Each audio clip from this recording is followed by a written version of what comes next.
मानली जाणाऱ्या मुंबई महापालिका निवडणुकीचे एक्झिट पोल आलेले आहेत आणि महायुती म्हणजे शिंदे आणि फडणवीस युती स्पष्टपणे सत्तेत येताना दिसते. जवळपास 130 ते 135 जागा या शिंदे शिवसेना आणि फडणवीसांना. अद्याप आज सकाळपर्यंत किती टक्के मतदान झालंय हे आकडे आले नव्हते. मुंबई असेल अन्य महानगरपालिका किती टक्के मतदान झालं, किती लोकांनी मतदान केलं मुंबईत 1 कोटी फार कमी.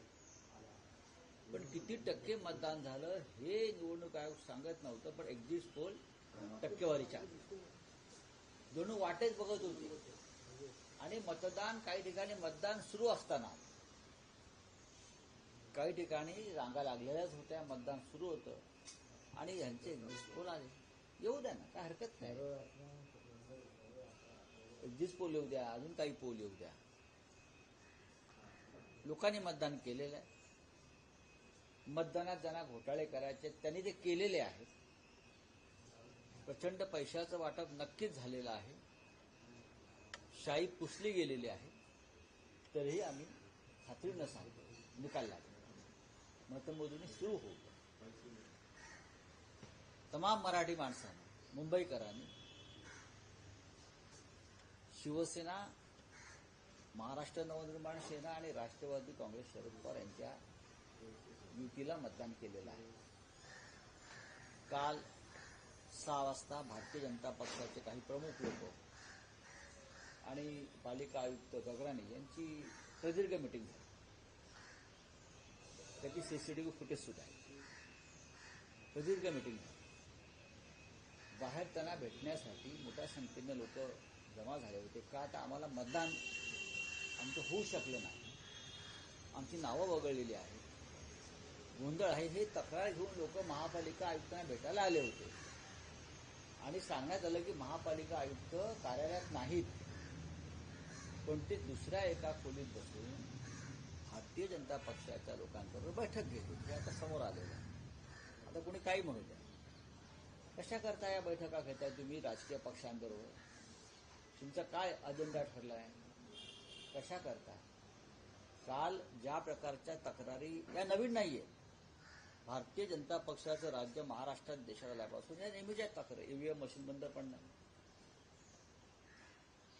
तुतारी दाबले कमळाला मत जाणं, मशालीचं बटनच दाबलं न जाणं, या तक्रारी आताच आहेत का? या तक्रारी वर्षानुवर्षाच्या आहेत. आम्ही म्हणतो बॅलेट पेपरवर निवडणुका घ्या. तुम्हाला निष्पक्ष निवडणुका हव्यात ना, मग बॅलेट पेपरवरती घ्या निवडणुका. स्थानिक स्वराज्य संस्थांच्या निवडणुका मतपत्रिकेवर घ्यायला काहीच हरकत नाही. पण त्या घेतल्या नाही. तरी आम्ही एका जिद्दीनं मतदानाला आणि निवडणुकांना सामोरं गेलो. माननीय उद्धव ठाकरे, माननीय राज ठाकरे, राष्ट्रवादी काँग्रेसचे नेते आम्ही एकत्र प्रचार केला, लोकांपर्यंत पोहोचलो. आता काय निकाल बाहेर पडतो याची आम्ही सुद्धा प्रतीक्षा करतो. लोकशाही आहे. जरी सत्ताधारी लोकशाही मानत नसले तरी आम्ही लोकशाही मार्गाने निवडणूक लढवलेली आहे. या एक्झिट पोलच्या हाकीतानंतर किंवा अंदाजानंतर आजही तुम्ही आत्मविश्वासाने सांगाल की मुंबईचा महापौर हा ठाकरे बंधूंचाच होईल? बघा, आम्हाला पूर्ण खात्री आहे. लोकांनी केलेलं मतदान जर ईव्हीएम मशीनमधून गायब केलं नसेल तर ठाकरे बंधूंचाच महापौर होईल. पण आम्हाला खात्री आहे की किती केलं तरी लोकांनी मोठ्या संख्येने आम्हाला मतदान केलं. ह्यांच्याकडे पूर्ण यंत्रणा आहे. म्हणून ते खात्रीनं सांगतात ना, 140 जिंकतोय, 200 जिंकतोय. आमचा आकडा हा फार सौम्य होता की आम्हाला बहुमत मिळत आहे. नक्की घेऊ, काय घेणार नाही. जे सोबत येतील मुंबई वाचवण्यासाठी किंवा भाजपला रोखण्यासाठी त्या सगळ्यांची मदत घेतली जाईल. आणि मदत घेण्यापेक्षा हे सगळे पक्ष स्वतःहून पुढे येतील. नाही, पण राऊतसाहेब, काल दिवसभरात शिवसेना, उद्धव बाळासाहेब ठाकरे पक्ष, महाराष्ट्र नवनिर्माण सेना पक्ष आणि विरोधी पक्षातले तुमचे सहकारी ज्यांनी आक्षेप घेतले, शाई पुसली जाणं, मतदानाच्या प्रक्रियेत काही अडथळे निर्माण होणं, मुख्यमंत्री देवेंद्र फडणवीस असं म्हणतायत पराभव दिसू लागल्यानं ही कारणं सांगितली जातात. मुख्यमंत्र्यांनी उद्धव ठाकरेंची पत्रकार परिषदही त्याचाच भाग आहे. मुख्यमंत्र्यांनी मुख्यमंत्र्यासारखं वागावं आणि बोलावं. हे आम्ही वारंवार सांगतो. त्यांनी मोदींसारखं वागू नये. मोदी प्रधानमंत्र्यासारखं वागत नाहीत, बोलत नाहीत. हां, निदान सुशिक्षित, संस्कारी अशा राज्याच्या मुख्यमंत्र्याने, पुरोगामी महाराष्ट्राच्या मुख्यमंत्र्याने आपण या राज्याचे मुख्यमंत्री आहोत या पद्धतीनं वागावं. शाही पुसली जाते आणि त्या संदर्भात तक्रारी आहेत, हे शेवटी काल निवडणूक आयोगाला मान्य करावं लागलं. आणि त्या संदर्भात त्यांनी जी शाही कंपनी आहे त्याचे चौकशीचे आदेश दिले. मार्कर कधीपासून आला असा एक टिपका आमच्यावर लावत होते ना. निवडणूक आयोगानं सांगितलं की शाही पुसल्याच्या तक्रारी आहेत आणि शाही पुसली जाते, याचं प्रात्यक्षिक आम्ही पाहिलं. हे निवडणूक आयोग सांगतोय आणि मुख्यमंत्री खिल्ली उडवत आहेत. याचा अर्थ डालमेघूस काला 100%. सर, हिंदी में जानना दुबार चाहें मतदानासाठी केलेली टॅक्टिक्स होती असं वाटतं की शाही पोचणं याच्यासाठी काही करू शकतात हे सत्ताधारी जे आहेत हे निजामाच्या प्रवृत्तीचे आहेत. यांचं सरकार हे पोलीस ऍक्शन घेऊनच मोडावं लागेल, सशस्त्र क्रांती करावी लागेल. अशा प्रकारची लोकशाही या देशात आणि जगात जेव्हा जेव्हा आली तेव्हा लोकांना बंड करावं लागलं, लोकांना रस्त्यावर यावं लागलं, बलिदान द्यावं लागलं आपला देश, आपलं राज्य आणि आपली लोकशाही वाचवण्यासाठी. आणि भारतीय जनता पक्षाच्या लोकांनी ही वेळ या देशाच्या जनतेवर आणलेली आहे. हा, राऊतसाहेब, पण निकाल जाहीर होण्याआधीच महायुतीतले अनेक नेते हे सोशल मीडियावर त्यांच्या विजयाच्या संकेतांच्या प्रतिक्रिया देऊ लागले. याचा अर्थ असा आहे की त्यांनी जी काय घोटाळे केलेले आहेत ते घोटाळे यशस्वी होत आहेत ही खात्री पटल्यानेच ते असं करतायत. नाही तर पूर्वी आम्ही प्रत्यक्ष मतमोजणी होईपर्यंत थांबायचो, आताही थांबलेलो आहोत आम्ही. प्रत्यक्ष मतमोजणी होईपर्यंत आम्ही थांबायचो शेवटपर्यंत, की आता मतमोजणी सुरू, निकाल येतील. पण भारतीय जनता पक्ष किंवा मिंदे गटाचे लोक हे निकालाचे आकडे घेऊनच बसलेले आहेत ना. पहा ना, हे निकालाचे आकडे त्यांच्या हातामध्ये, हा निकाल लागतो आहे. पण राऊतसाहेब, मुंबईत जे म्हटलं जात होतं की ठाकरे बंधू एकत्र आले आहे, मराठी माणसामध्ये ऊर्जा निर्माण झाली आहे, आत्मविश्वास नाही झाली का? सरासरी जे मतदानाचे आकडे आले साधारण 53-54% असा अंदाज व्यक्त केला जातो. 60% वरतीही मतदान झालेलं नाही. साधारण याच पर्सेंटेजमध्ये मतदान सर्व महानगरपालिकात होत आलं आहे, विधानसभेत होत आलेलं आहे. काही प्रभागात जास्त होतं, काही प्रभागात, काही एका प्रभागात 20% झालं. सर्वाधिक भांडूपमध्ये झाले 65%, 114. आता आम्ही जिथे आहोत तिकडल्या मराठी माणसानं भरभरून मतदानाला उतरून आपलं कर्तव्य बजावलं आहे. 65%च्या आसपास या भागात मतदान झालेलं आहे. भांडूप आणि विक्रोळी भागामध्ये झालंय, लोक उतरलेले आहे. अनेक ठिकाणी लालबाग परळला झालेला आहे, बरं का, अनेक ठिकाणी झालं. एरवी आतापर्यंत जेव्हा मतमोजणी होत असते तेव्हा रात्री तरी उशिरापर्यंत मतांची टक्केवारी जाहीर होते.